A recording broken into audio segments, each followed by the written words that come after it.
Good morning and welcome to Quilting with Lori. My name is Lori Dickman. Is your quilting studio or your sewing room just overrun with remnants of fabric, scraps of fabric, fabric everywhere, and you just can't seem to get it organized and ready to actually be able to use that fabric to make beautiful quilts? Do you find yourself avoiding your sewing room because there's just so much fabric around that you can't get it organized and it's just overwhelming? Well, I think this video is for you, especially for my newer subscribers. A year or so ago, I put out a part 1 and a part 2 on my Speedy Solutions Techniques and how I get my scrap stash cut, sorted, organized, stored, and ready to use so I can go pull from my stash and make beautiful quilts at the drop of a hat. It is a wonderful way to be able to operate in your sewing and quilting studio. So these are my Speedy Solutions books. It's a book set that I will link below, and you can go out to my website and take a peek at it. The smaller one here has all of my techniques in there. Teaches you how to cut, sort, organize, store, and pull from your scrap stash so that you can make beautiful quilts. There are 5 scrappy patterns in this techniques book. I also have a corresponding patterns book, and that has an additional 12 scrappy patterns using these techniques. And then, of course, if you don't yet have your scrap stash cut, sorted, and organized, that you'll be able to see the patterns in here that you can simply cut yardage from your stash in lights, mediums, and darks to be able to make beautiful quilts. So the patterns can be used by anyone, whether or not you actually have a scrap stash that's ready to go. So I mentioned that about a year ago, I had created a part 1 and a part 2 video on my Speedy Solutions techniques. And it covers everything in these 2 videos. And what I'm going to do for you today in this video is take those 2 and grab all of the highlights, all the important information that you're going to need in one video so you can watch the whole thing here today on this video. I think you'll really enjoy it, and please grab a cup of coffee, some tea, and just sit back and enjoy. Now also, I want to mention that I'm going to link below some of my playlists on how to use that scrap stash. I have so many free patterns out there in those video tutorials with PDF links beneath each of those videos where you can actually create beautiful scrappy patterns using your very own scrap stash. So make sure you check out the how-to playlist that I'll also link below. So enjoy, have fun, sit back and watch how you can get your scrap stash ready to go so you can make some gorgeous scrappy quilts.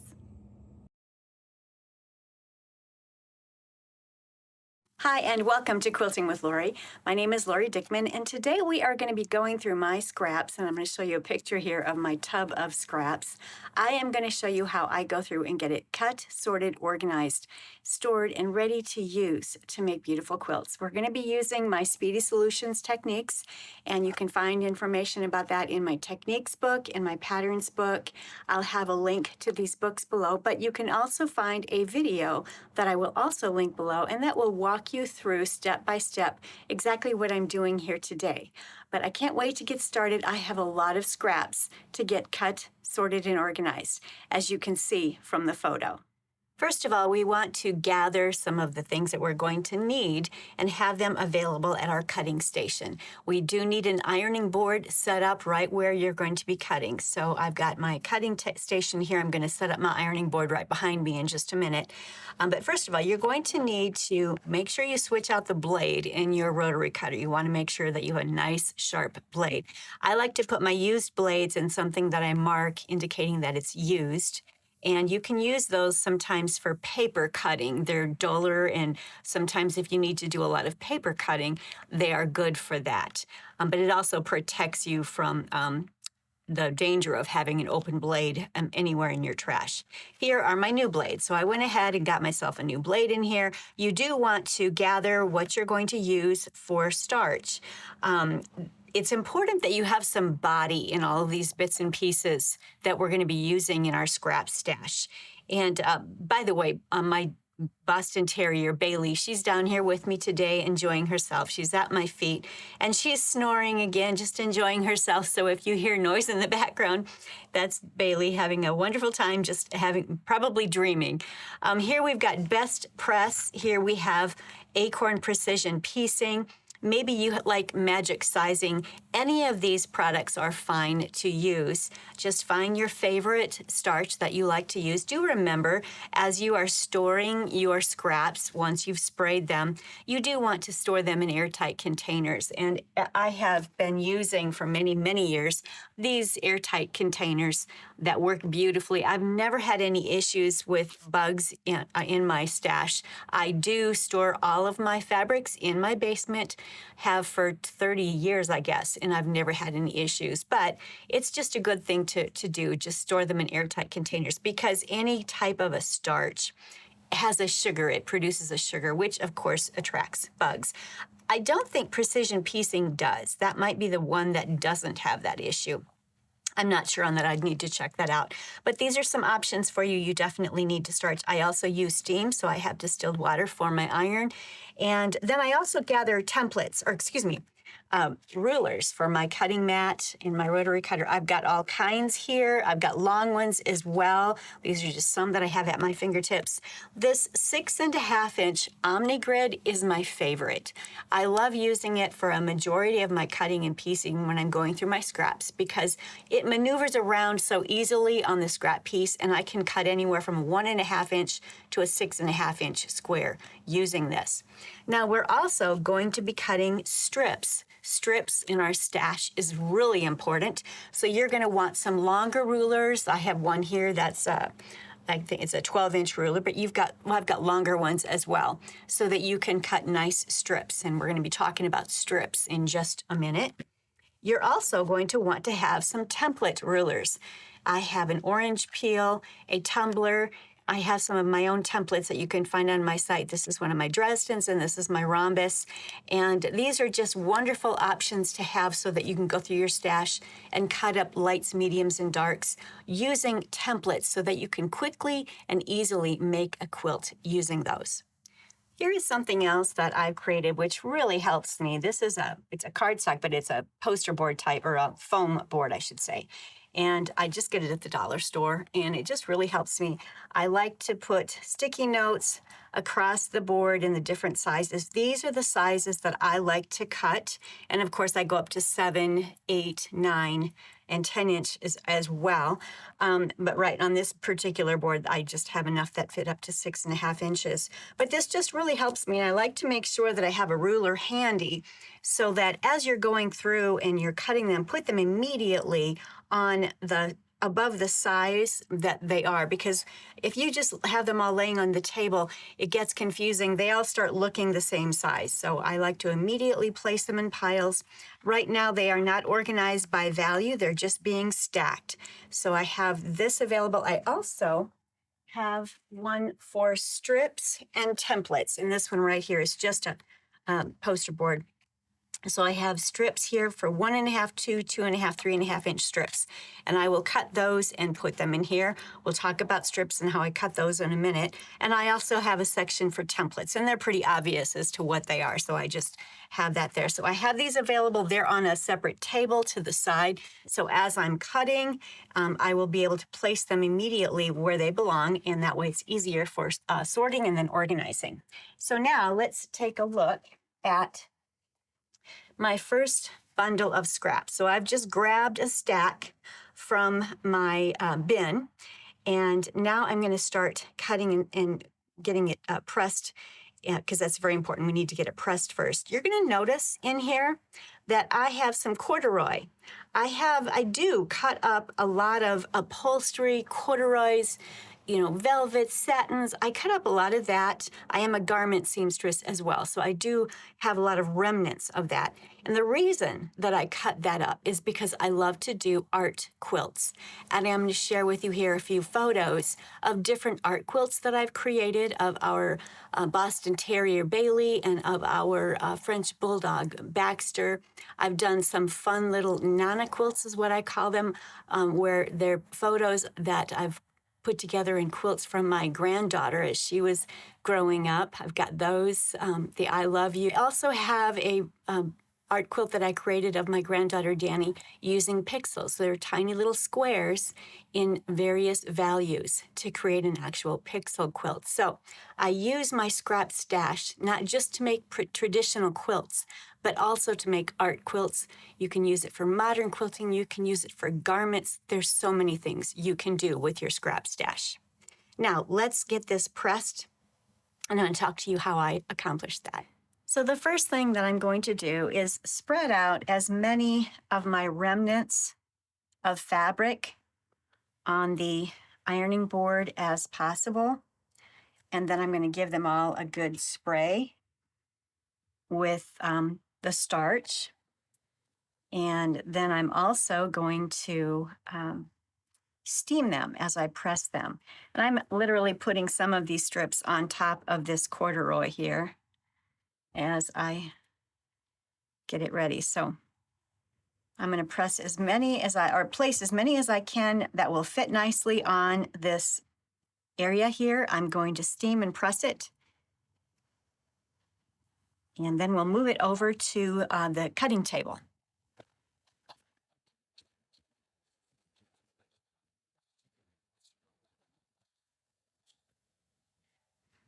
These are pressed. I've kind of placed them in the center, and I'm just going to carefully pick this up and move it over to my cutting table.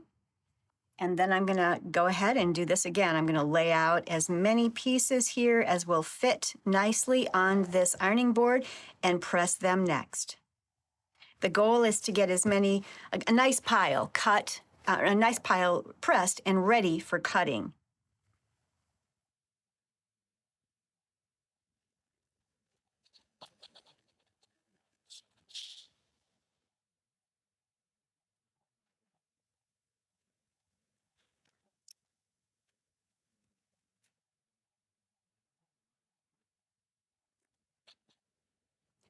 I'm running across some interesting things. I'm going to show you how I'm going to cut up something odd like this.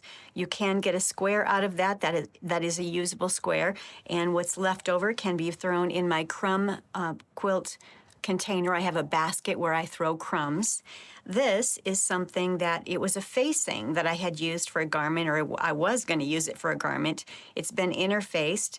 I can actually use this for a collage quilt. There's parts and pieces of this that I could absolutely use when I'm collaging. So I'll throw that in my collage basket. I have a basket of things that have maybe some fuse already on them or interfacing like this, and they'll work fine for collage quilting. So I just wanted to point that out, and I'll show you how I'm going to cut this up in just a minute.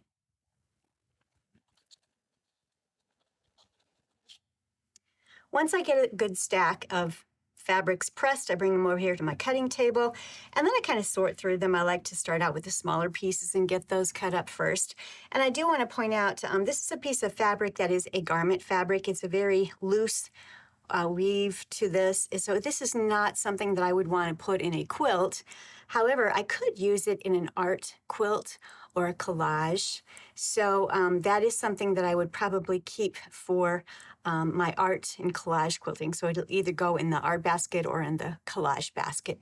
So I'm going to keep that here. I could cut it up into squares, but I'm thinking I'd prefer just to keep this in one long piece because I think I'll be able to use it that way. In an art quilt. Now let's get going with some of these. Go through the stash that you already have to identify what sizes you need. Do you need a lot of strips? Do you need certain size squares? What are you running low on? That's what I like to do. I go through my stash and find out what is it that I'm running low on. What should I be focusing on when I'm cutting up my strips? Maybe you only want to cut up 2.5 3.5 and 5-inch squares, and that's all that you want to cut from your stash. That is great. This is your scrap stash. Cut what works for you. I do like to cut up a lot of strips. This is another piece that's going to go into my collage basket, so that stays over there. I do like to cut up a lot of strips. Do measure your strips that you find in your stash and just ensure that they truly are an accurate measurement, whether it's 1.5, 2, etc. I don't save a variety of sizes of strips. I save the widths that work well in many patterns. So I do save 1.5 inch, 2, 2.5 inch, and 3.5 inch wide strips. I will save a strip anywhere from just this length here, which is about 10 inches, all the way to the width of the fabric, because you'll find yourself being able to use these in a variety of projects. In fact, in some of the strip set series that I've just recently done for you, this is something that I could absolutely have used in that. So I will measure that and make sure it's accurate and then put it on the 1.5 inch strip set cardboard. So that's where I'll store that. Then I'm going to start working on some of these and get them cut. So let's see how that's done. One other thing I wanted to mention, this is an orphan block that it's from the, it's a setting triangle actually from a previous quilt. I think it was a sample that I had done. What I'll do with this is actually create a crumb quilt from this, or a crumb quilt block. I may chop it up even smaller as I'm making my crumb quilt block, but that's what I'm going to use this for. So this goes in my crumb quilt basket. I'm going to save that and actually use that. I've stacked about 3 of these that I'm going to cut. And again, I always grab my 6.5 inch ruler right away if I can possibly use that. Now, when you make your first cut, you always want to find the straight of grain. And my straights of grains are along here. And measure to see how wide this is. There, in my techniques book, I tell you when you put each scrap down on your cutting table, the first cut that you should make is cut the largest piece possible, and then just continue cutting the largest piece possible from that square. And that will give you a nice wide assortment of different size squares. Or if you are simply cutting specific sizes, then that's what you do. Cut those specific sizes that you might be running low on. In the case of these 3 squares that I put together here, they don't measure 4.5 inches, so I can't do a 4.5 inch cut, but I can do a 4 inch cut. So I'm simply going to cut this here. And if I had put this on my rotating mat, that would have made this so much easier. I forgot to do that.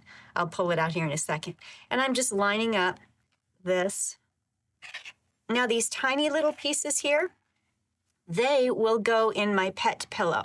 So there is a pattern in this techniques book for a pet pillow. Once you make the pillow, you can either tape it or clip it to the side of your cutting table and then put this in that pet pillow so that every couple of months you've got a fresh pillow for your pet that has been stuffed. Here is the leftover remnant, and it's not quite 1.5 inches.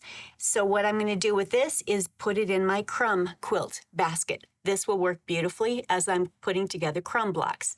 So that goes down in my basket. This is a 4 inch, or a number of 4 inch squares. So I'm going to put this over on my container here with the 4 inch squares. So that's where that goes on that cardboard.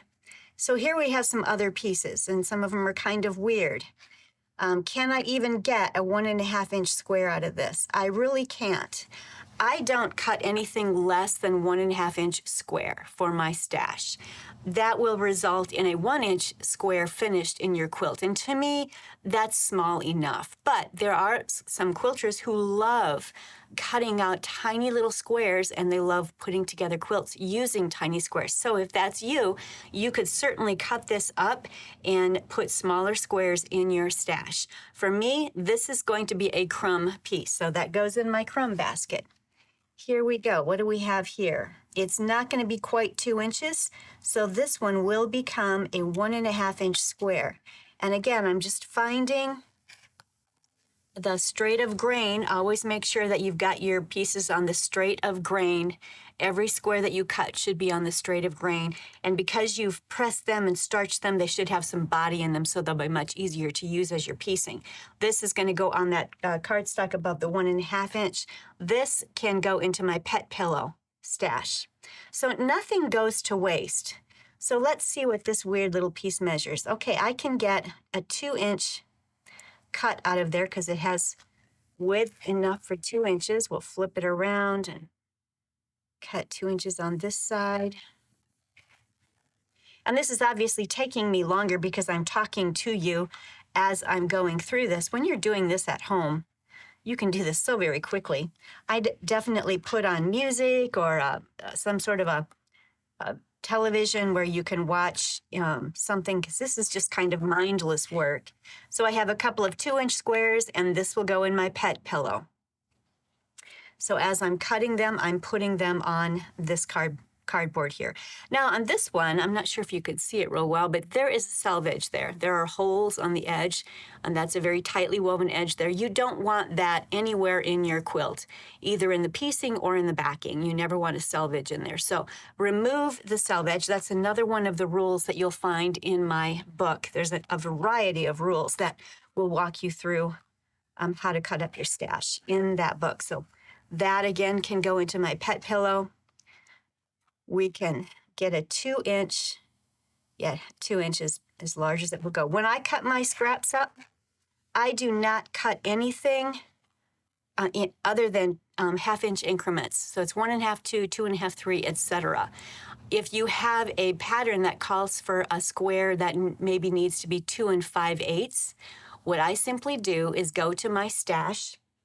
I would go to my containers. I'd actually pull my 3-inch container, and I'd pull out the quantity, whether it's 60 lights or 40 darks or whatever. I'd pull a stack out, and I would simply trim 1/8 of an inch away from 2 sides, and then I would have so very quickly that amount of squares that I needed. So let me cut these. This white one is hard for you to see because it's white on white, but I'm going to just quickly get it cut.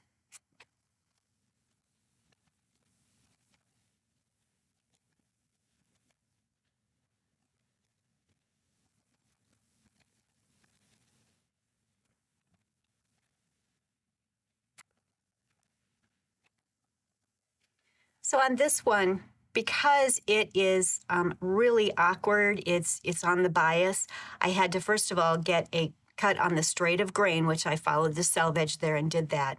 And then I went in 1.5 inches because that was really the width I could accomplish, and I've cut that. I could cut this as a strip if I choose to. These can all go on my pet pillow. This can go into my crumbs, and I can use this for crumb quilting. I've got many videos out there on how to use up your crumbs. This one I could cut up into a couple of different 1.5-inch squares. So I do accumulate a lot of 1.5-inch squares, typically from these leftover triangle pieces when I cut them up. And they make up some pixel quilts, lots of great quilts. So I've got patterns and videos also for you using 1.5-inch squares.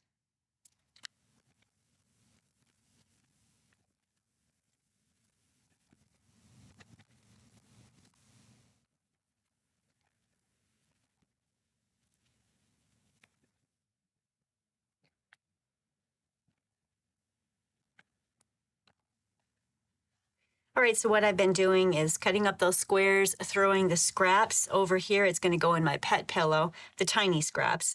And the other ones, the crumb scraps that are bigger than that, I'm throwing down here in the basket, which is my crumb basket, off to my left. And now I'm coming to some larger strip pieces.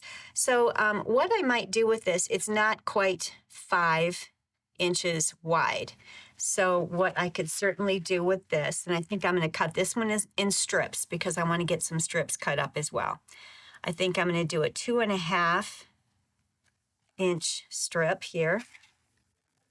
And this other one will probably have to go down to 2 inches. Yep, I'll have to cut it at 2 inches wide because it's not quite 2.5. And that will go on my pet pillow. So these strips I'm going to put on my strip cardstock. I'd mentioned earlier to be careful of these strips and ensure that they're actually a correct measurement, the entire length of the strip. As you can see, this one's pretty wild. I'm going to see what I can do. I can't quite get 2-inch width out of it, so this will be a 1.5-inch strip that I'll be cutting. And all of this extra, that'll probably go on the pet pillow. So here's another 1.5-inch strip. From this strip, I am going to cut some templates. In fact, I'm going to share with you now. I like to cut up a lot of templates, especially if I find a lot of baby-themed fabrics in my stash, because it's a great way to put together a baby quilt quickly. We often have generosity quilts that we need to put together for our quilt guilds, or maybe there's a baby shower coming up and you just haven't had a chance to work on a quilt. But using your stash and templates that are already cut really helps you to put this together fast. So with this, this is a rhombus, and it simply works on here beautifully. Let me flip it around and cut the other edge. I have these templates available out on my website if you're interested in those.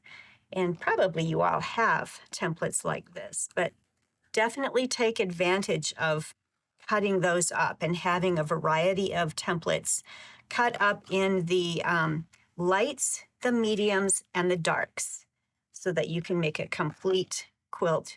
That's really cute. I didn't finish cutting that. There we go. So, and with this leftover piece here, let me find my square. Here it is, buried. I can cut a 2-inch square from that. And these pieces here I might be able to use in my crumbs, so I'll put those in my crumbs. And these I'm going to put on my template container here. There we go. Okay, now let's look at tumblers and these orange peels. Let's move this out of the way. So here I've got a really fun fish print, and it's it must have been cut from I don't ever remember making a quilt from this. So this is probably stash that I received from someone. I get a lot of stash from people, and so that it's fun to be able to cut it all up. What I could do with this, I could, it's wide enough that I could put my orange peel on there and create some beautiful orange peel applique pieces there. Or I could actually get some of these tumblers out of this. Let me see if I have enough fabric. I think I do. I'd be able to get about, nope, not much, because it's starting to go at a slant there. So it doesn't look like I'm going to have enough to do this size tumbler. But I could simply cut the width of this, and the width of this one is 3.5 inches wide. So if I was to cut this strip at 3.5 inches wide, then I would be able to flip this template back and forth along that 3.5 inch wide strip and cut out a whole bunch of fun fish templates.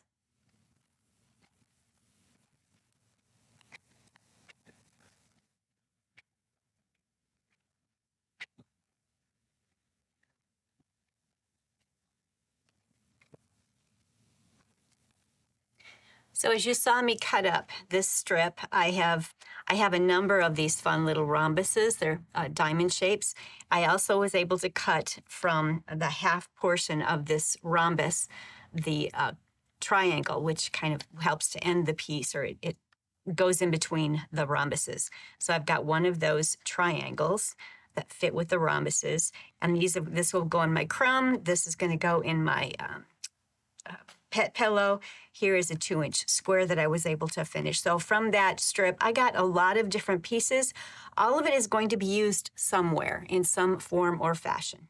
And this leftover section of that strip, it doesn't measure a complete 1.5 inch, so I won't use it as a strip in my stash. However, I am going to keep it in my crumb basket, because often when I'm crumbing up blocks, as you get to the outer side of the block, you need longer crumbs to finish off the block. So that's what I'm going to do. It goes in my crumb basket. I have this really strange piece of fabric. It's a cotton fabric. It's really cute. It's just shaped, I don't know what was cut out of it, but this would be really cute in applique pieces. And it would fit this nice large orange peel beautifully. So I could cut out some of these orange peels from here, and I can probably get 3. I can get 2 here, and then I can open this piece up because it's on the fold and get another one right here, and I'd get 3 from this side. I might be able to get a couple from this side. It would depend on the length. Let's see. Nope, I wouldn't be able to. I've got a smaller orange peel that I could probably use for this side. But how cute that would be to put together a flower on a quilt using these peels, or these could be maybe the leaves on a flower on a quilt. There's so much that you can do. Just be creative as you're going through and cutting, but definitely use up your templates and use your templates as you're cutting up your scrap stash. It's a great way to take advantage of all of the scraps that you have, the remnants. And as you've noticed here, the pieces that I am cutting up are remnants from previous projects.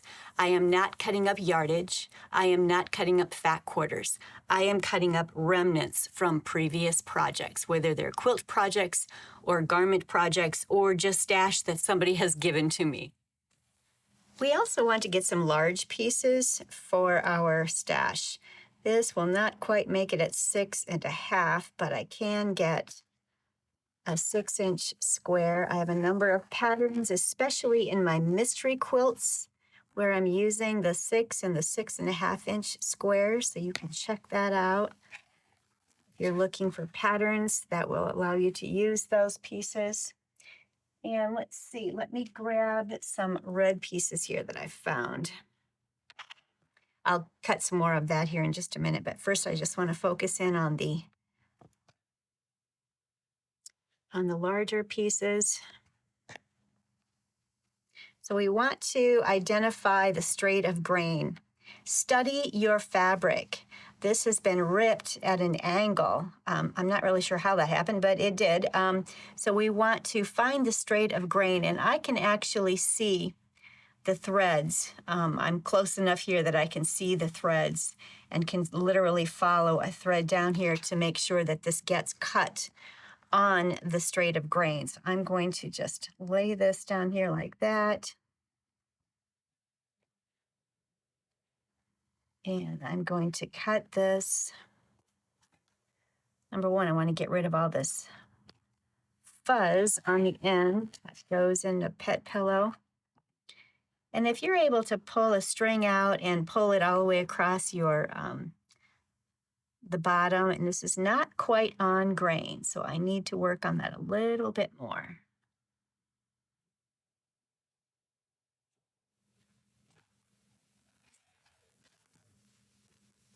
If you're able to pull a thread from the bottom and just pull it across the bottom of the fabric, you definitely then have it on grain.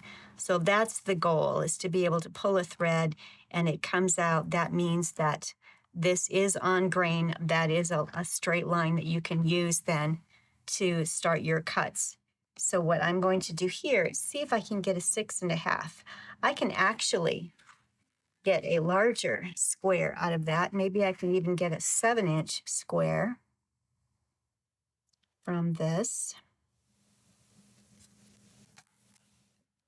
Actually, I'll get a couple of 7-inch squares from this. Flip it around.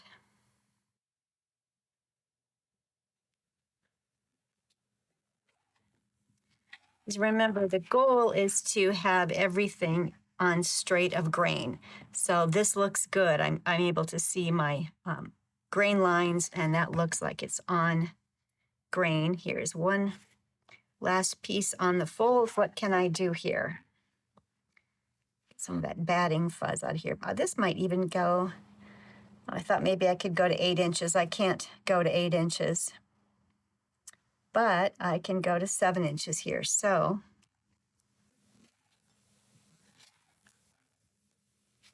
there we go. And again, I can cut some squares out of this also. Another thing that I like to really have in my stash is a bunch of the 10-inch squares. The 10-inch squares are great for the disappearing black patterns. You can create a very large quilt using the disappearing black patterns so quickly. They just go together well. You're putting together a light and a dark, or a light and a print, whatever, and you're sewing it together, cutting it apart, sewing it together, cutting it apart, and making some beautiful, beautiful designs. I do have some disappearing black patterns on my website, or on my YouTube channel, excuse me. And I also have another one that I'm going to be working on here in a couple of weeks, so stay tuned for that. But you might have the 10-inch square template, or you can simply use, if you have a 12.5-inch OmniGrid ruler or any kind of a ruler that's larger than 10, you can use that. You don't have to have any special tools to do any of this. Maybe you even have the stripology rotary cutters that work beautifully for cutting up strips of fabric if you have a large chunk of fabric that you're stripping up. My remnants typically are not that large, so I don't usually use my stripology rulers. I simply go to my OmniGrid rulers that I have on hand and cut things that way. If I am creating a quilt from yardage that I've cut or that I've purchased, then I'll use my stripology rulers to cut up all the strips that I need in the squares. Here is this corduroy piece that I'm going to strip up. I'm going to cut a 10-inch segment from the center because I can. I am lining it up along the corduroy line there. Corduroy has a line there, and that's what I am lining it up on. And I'm going to need to flip this so I can cut this side. And one more time. So I've got a 10-inch square here. I'll be able to use this for an art quilt, or maybe I could even use it for a pocket or something on a tote or a bag or a little tiny bag, makeup purse, whatever. There's so many things that I could use this for. So I will store this in with my 10-inch squares, and I periodically go through and just I do separate my upholstery and corduroy and all of those various fabrics from my regular cotton. I keep them separate, and that way I know that I have them. In just this few minutes this morning, I have gotten all of this cut up. There's quite a bit of squares here that I'm going to be able to use in my stash. And what is wonderful about it is that bulky mess of fabrics and remnants turned into some very neat, organized squares that take up so much less room in my quilting studio. Plus, it is much more inspiring looking at this than looking at a mess of fabric. You know, the tub itself is really quite a mess. Every time I look at that tub of scraps, it's a little daunting, but just take a section of it at a time. For me to get through that tub that's behind me that you've seen a picture of, it's going to take me a few weeks. I'll need to just set some appointments with myself and actually get it cut and sorted. And that's what I recommend that you all do. Set some appointments with yourself where you're literally taking a couple of hours or an evening or a weekend and cutting up your scrap stash. Maybe have a friend come over and do it with them. It's kind of a mindless job to do. It's simple. And so listen to some music, spend that time with a friend. Maybe you could Zoom a friend as you're doing this. But it's a wonderful way to get your scraps cut up, sorted, and ready to use. Once they're all cut, then I'm going to identify containers. And I like to use a tool that I can identify, or a labeler actually, and I can identify what's inside my containers all on the lids and all the way around, whatever size it is, and I'll put all my 1.5 inch, 2.5 inch, 3, etc. in these totes. You can get these at the dollar store, at Target, at Walmart, IKEA. They're just all over. And then there are also these types of containers that I put my larger squares in, my 7-inch, my 8-inch, 9-inch, etc. And then my 10-inch squares, which are right here, those will go in a drawer. I have some white cabinets off to the side that you might see behind my sewing machine, and that's where I'll store the 10-inch squares. And then, of course, my strips, I also put in containers just like this. I just lay the strips in there and identify the strip and the width that it is. That's how I store everything. And then I do have many, many video tutorials for you on my YouTube channel that teach you how to use your scrap stash. Once you have it all cut, sorted, and organized, now you want to actually use it. You've gone through the work of getting it sorted and cut and ready to go. So let's make sure you use it in a beautiful, scrappy pattern. The pile that I had pressed and laid on the table here is completely cut. It just took me, even as I was chatting with you through this video, probably 45 minutes to accomplish that.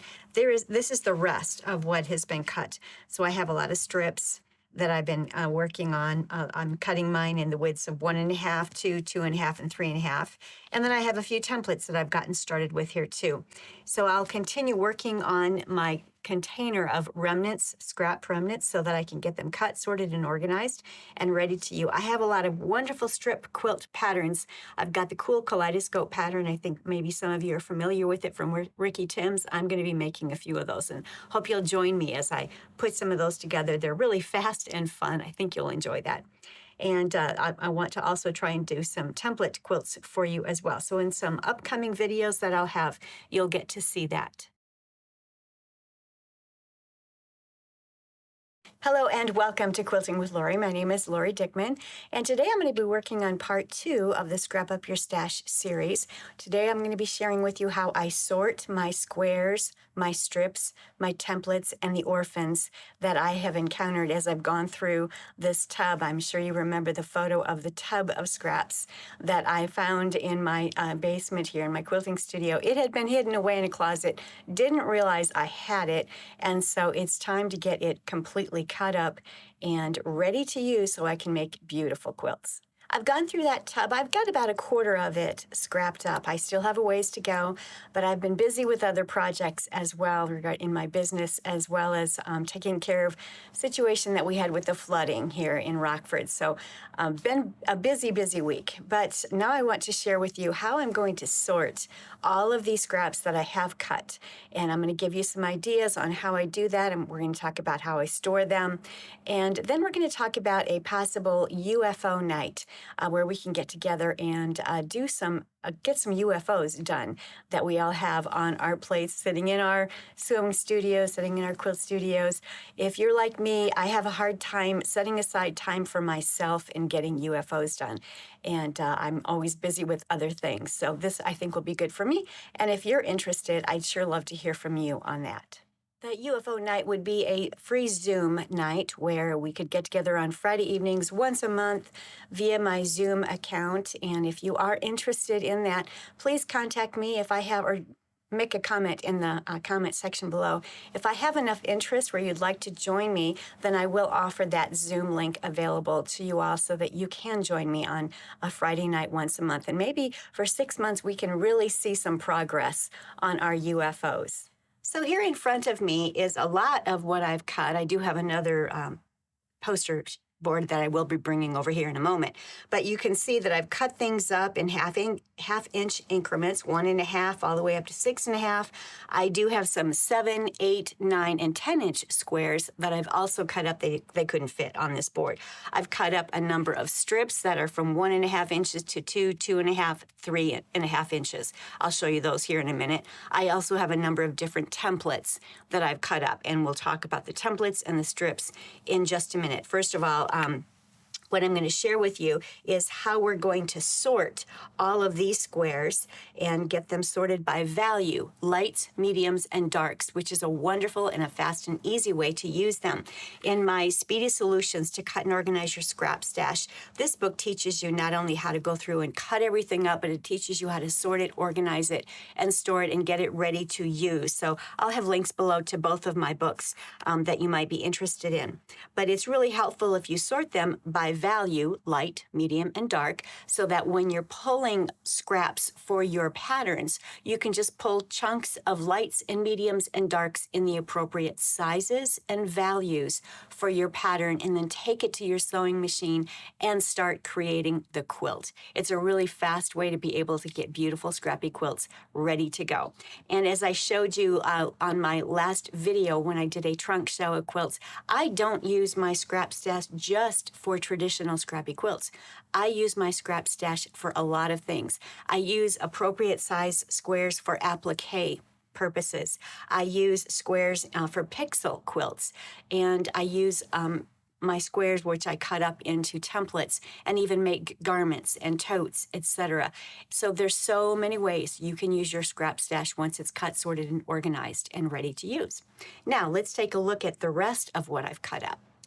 All right, so you saw all of this, and here's another board filled with a variety of things. These are strips, which I've cut into widths of 1.5, 2, 2.5, and 3.5-inch sizes. These are the sizes that I use most often. You might want to cut a more of a variety. Maybe you want to include 4-inch strips or 3-inch strips in your stash. Cut up your scraps in the sizes that you actually use in patterns. These are the sizes that I find myself using most often in my patterns and in other patterns. So that's why I've chosen this. You'll notice that not all of these strips are the entire width of the fabric. Some of them, like this one, might be about 16 inches or so. And those kinds of things are very important when you're doing strip piecing. And as a quilter, you're going to find that strip piecing is very important. It's a very fast way to get lots of different quilts created. For instance, the fence rail quilt is a great scrap buster using your strip stash. Or I've given you patterns on the pumpkin quilt where you can take the variety of values in the fall colors and make some beautiful strip pumpkins, or maybe strip pieced apples, etc., and make blocks using your strips that way. There's so many different things that you can do using these. Borders, they make up some beautiful piano key borders. Strips in your stash are very important in the lights, mediums, and darks. Right now, as you see, I've just got them all stacked together, and we'll sort them in a minute. I also have some templates here. All right, here's some rhombuses that I had cut up, and this is a fun print. It's a fish print. There's a variety of different colors in that fish print, and I did find some light values and even some royal blue values. I could make a great child's quilt or a baby quilt or a generosity quilt using my stash in these various prints and colors. This would make a wonderful quilt, and it would go together very, very quickly. The templates are already cut. All I need to do is start sewing them together. So that's one of the reasons I love cutting up different templates, using my templates from my stash. Here I put together some tumblers. These are the tumbler block. Here you can probably see what it looks like better right there. That's the tumbler. And it is a great one to put together. You can just keep flipping the tumblers back and forth to create rows. None of these require Y seams. You can just keep flipping them sideways and you're going to be able to create a wonderful quilt. What I've done, I went through my stash and got some coordinating colors here. I'm going to turn these around so you can see it better. I got some coordinating colors that would go very well with this Hello Kitty fabric, and I can put together a great baby quilt, a child's quilt that will be pieced and ready to go. Oftentimes those baby showers or different holidays or gifts need to be prepared and ready to go at a moment's notice. And so when you're using your scrap stash and then just grabbing fat quarters and half yard pieces from your stash, you can put together a quilt very, very quickly. So that's what I've done there, and I'm going to go ahead and use that to create a generosity quilt or a baby quilt and have that ready. You'll see here I've got some circles that came from my stash, and that will all go into my templates and or the orphan area where I store orphans. I've talked with you before about how I go through my home and I find all of the orphans, whatever they might be, blocks or templates or applique pieces that I have used in various projects. I keep them together. I store them together because there are wonderful ways that you can use them. Before we get to sorting, I wanted just to share with you the other kind of unusual things that I came across in that big container of scraps. I came across some of these little triangles, or excuse me, diamonds that were already cut out. So I had apparently been working on a kaleidoscope quilt at some point. I don't even remember when I was working on this. It must have been quite a few years ago. So I can use this. I would probably need to add some other colors in there to create a complete block. But I will store these in my diamonds template area or my orphan blocks area so that I can use this at some point in the future. maybe even for an art quilt. I came across one of these spirits, the 7 spirits in the Bible. This one's joy. I know I'm going to come across hope, peace, love, etc. They'll be somewhere in that container because I remember I had all of them.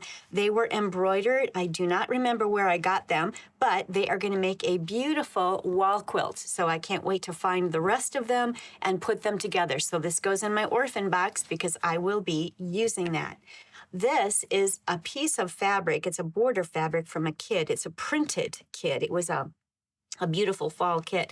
And it's from, goodness, 20 some years ago, I think. And I will put this in my orphan container because at some point I could cut these pieces out and use them in an art quilt, a fall quilt, a banner. There's so many different things I could do with that. So this is going to go in my orphan container. When I run across pretty good size light background squares like this one's probably 12 by 20 or so, I keep these in a place where I store art quilt backings. This is going to be a backing. It'll make a great backing for my art quilts because my art quilts, they are anywhere from 8 by 12, 12 by 12, and they might get up as high as 20 by 24. But this will make a great backing. So that is where I'm going to store this because I'll be able to use that in a backing for an art quilt. Here are some unusual fabrics that I found. They've got a sparkly look to them. They are rayon. It's not a cotton. This is a rayon. And they're really beautiful. They're a batik. And I'm going to save these and put this in my UFO bin because I'm going to make up a beautiful bag of some sort. I'll find some coordinating fabrics, and I would love to see this as a nice fall bag that I can use. So I'm going to save these pieces for that purpose. So that will go in the orphan here.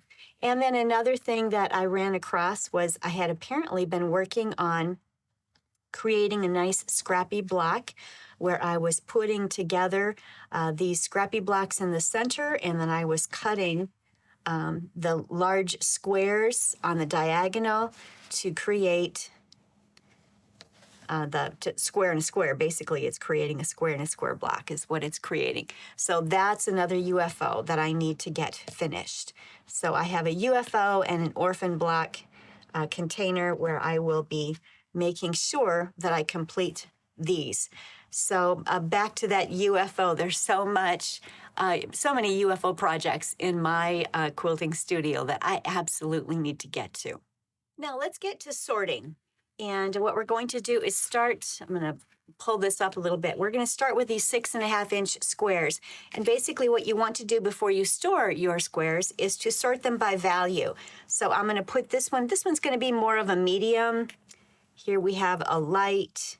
These two right here are actually, this is a velvet and this is a garment fabric. These would be something I would use. I do cut them up to use them, and I'll be using them in art quilts or applique quilts. Probably both of these are going to be used in some sort of an art quilt. Maybe some beautiful hills on a landscape quilt. I don't know. My mind is going crazy just thinking of ways I can use this. I'm going to store these. They're going to be stored separately in that 6.5-inch container, but they'll be stored separately. They're upholstery fabrics. And so that's going to be used for art quilts. Here we have, I'm going to call these light at this point. This one is dark. We've got some mediums. Here we've got some lights. Here we've got some darks. These are all pretty much dark. And some of these, as I've mentioned last week, or 2 weeks ago when I was talking about value a little bit, with regard to value is relative to its surroundings. So this could be considered light looking at it right here, but if it were with other fabrics that were even lighter than it could be considered a medium. So, and I don't get real hung up on whether or not it truly is a medium or a light right now. I'm going to throw it in a value pile. In this case, I've thrown it in the lights pile. And when I pull my scraps for the rest of that quilt, all of the other scraps that I'm going to be using will dictate whether that particular square is truly going to be a light or if it's going to be a medium. At this point, I just don't worry about it. I just stay very relaxed about my values because they really do tell one another what they are. An easy way to identify value is to take a photo of your groupings of fabrics. If you're not sure if it's a light or a medium or a dark, take a photo of it with your cell phone and then go into your settings and turn on the gray tones. Remove the color, turn on the gray tones. Then you'll be able to tell exactly whether it's a light, medium, or dark. So now these are sorted. These are my 6.5-inch squares, so they are going to be placed into my 6.5-inch container. For right now, I'm going to place them right back over here. And let's go into the 6-inch. Here we go. We have lights and mediums. And a lot of these colors may be the very same. Here we have this. This one could be a medium. It could be a dark. It just depends on what else is with it. And here I've got some more fabrics that I'm going to be using for art quilts. So I pretty much have these separated and I'll store those. Let's do the same for the strips. I've got some lights, darks. That might be a medium. Could be a medium. This is a dark. And here we have some lights. So when I go into my strip container, that's how I will try to store them so that they're all divided up and easy for me to grab. Let's take a look at this right here. Here we have a square. It is a corduroy, so it's a garment fabric. I remember making a really cute little skirt for my granddaughter with this many years ago. But this could be either a medium or a dark, actually. For now, I think what I'll do is just throw it in my mediums pile. And then depending on what I place it with, it will be identified as whether it's a dark or a medium later on. If I were to put all of these dark squares around it and use these dark squares with this piece of fabric, then it very obviously becomes a medium. If I were to use a lot of lights, let's see if I can find enough lights here to go around it, then it looks more like a dark, actually. But that just shows you that value is relative to its surroundings. So for the time being, just put your squares in a value pile that you feel works the best. And when you pull your scraps, then you'll be able to identify what it's really going to be. I think I'm going to throw these in the lights. Here's another garment fabric. I'll put that down below. Here, these are more mediums maybe, possibly light there, maybe more of a medium. Here's another garment fabric. I'm putting that below. This one might be a little bit more medium. Here we've got some lights with mediums. For now, I think the light is popping out at me more, so I'm going to throw it there, but it may end up being more of a medium. This one, possibly more of a dark, mediums. Here's some more of these. Mediums, darks. These I'm going to put all over here in the lights, along with these here. Dark. These might be more medium. These, it depends. When you've got a print like this, if I had more of the zebra that was showing on here, it might be more of a medium. At this point, it could be more of a light right now, but maybe not. When I pull the scraps for it, it might end up being more of a medium. This one, I think, is more of a light at this point. Here is a corduroy. That's going to go with the garment fabrics.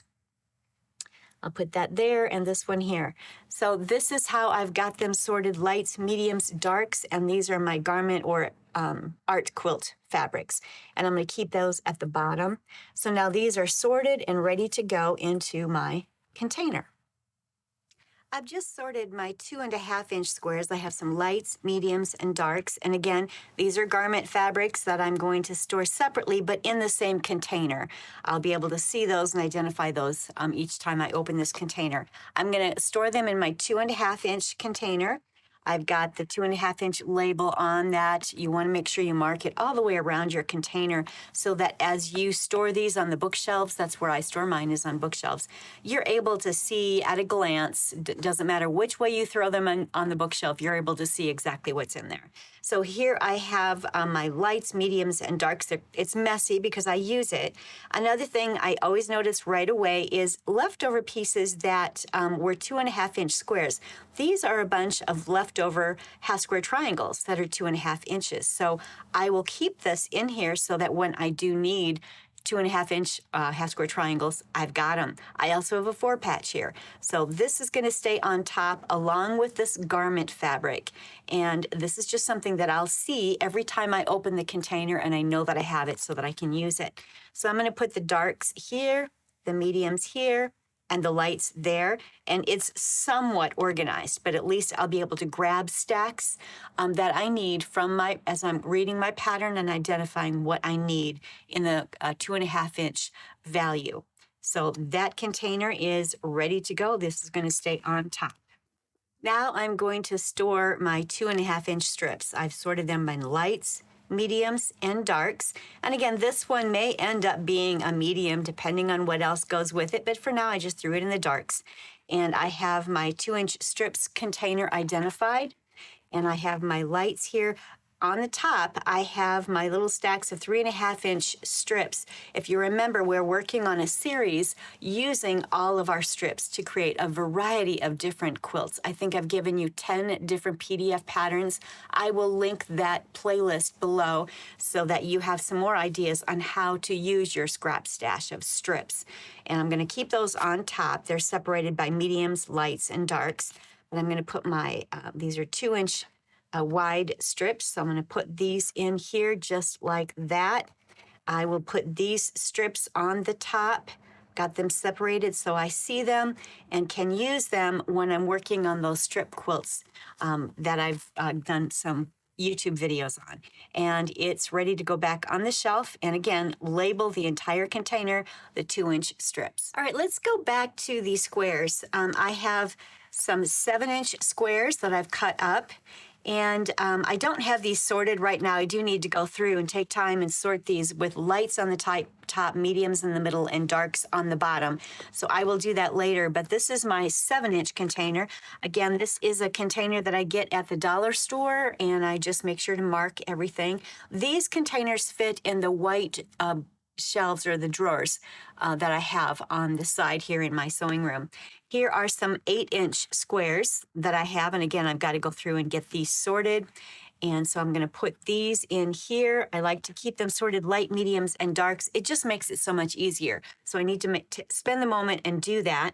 I do have a container for 9-inch squares, and I don't have a container for 10-inch squares. I literally just have a spot in that same white dresser where I keep all of my 10-inch squares.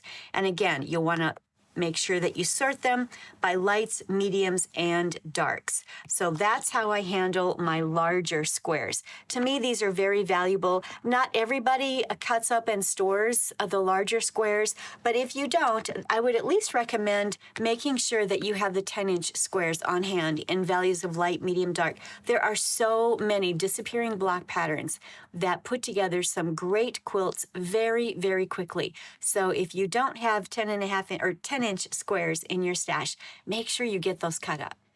Here on my tabletop, I've just placed a row of the tumblers here and some of the rhombuses here, and just showing you how easy it is to be able to sew these together. You're simply going to sew them side by side and then in rows.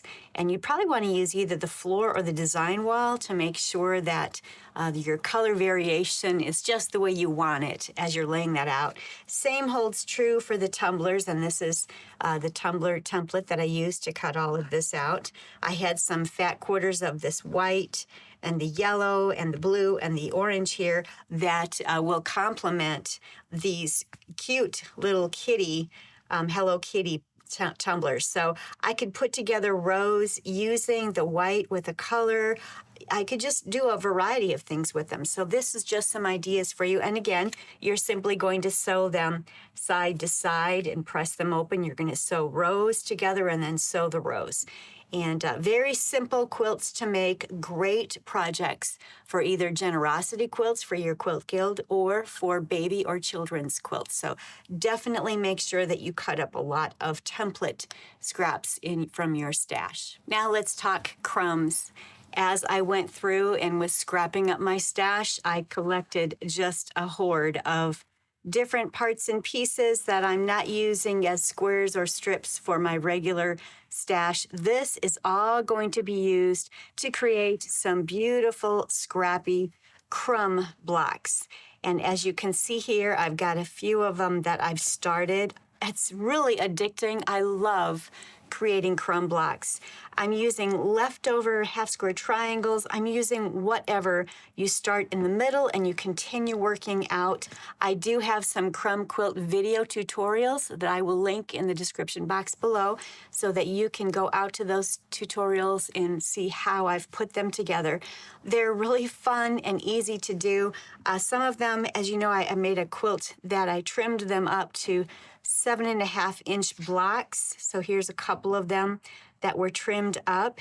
You could, if you wanted, you could sort your crumbs where you have light values. If you remember in that one quilt, and I'll show you a picture of it here in a minute, but I had made all of my sashing with the light crumbs, and then I tried to make my blocks with the darker crumbs. So if you sort your scraps or your crumbs, that makes it easier. If you like to have more control over your scraps, that's one thing that you can do, but it's certainly not necessary. Here is that crumb block or quilt that I had put together. Each of the little blocks were 7.5 inches. I do recommend, if you're going to sash using the light crumbs, to really make this pop, you should try to keep your crumb block of the medium and darker values. They just pop more. As you can see here, this light fabric in the middle kind of takes away from that. And I don't really care. It's a crumb quilt. It's beautiful just as it is, but just something to keep in mind. So this was a crumb quilt that I put together. The blocks, squared them up to 7.5 inches. Then I made my crumb sashing and basically just put the whole quilt together. All of it is crumbs except for the border, which was just a strip of fabric that I had left over. It wasn't quite a half a yard, but it worked out perfectly to border this quilt. And then here is another item. I have a tutorial on this little mat. I did this last fall. These are a bunch of little crumbs that were created and put in there, and I have tulle placed on top of them. I'll link this video tutorial as well. I believe it's in my crumb quilt stash. I'll make sure that you can take a peek at that. That would be a great little table center to make for your tabletop this fall. So that's out there for you. And I also have this one, which was done in strip piecing and crumb quilts. Lots of crumbs were used for a variety of this throughout the daisies themselves and in the borders. So I've got this also linked out there, but you can use your scrap stash and make some beautiful quilts, not only using the squares, the templates, and the strips, but also all of the crumbs.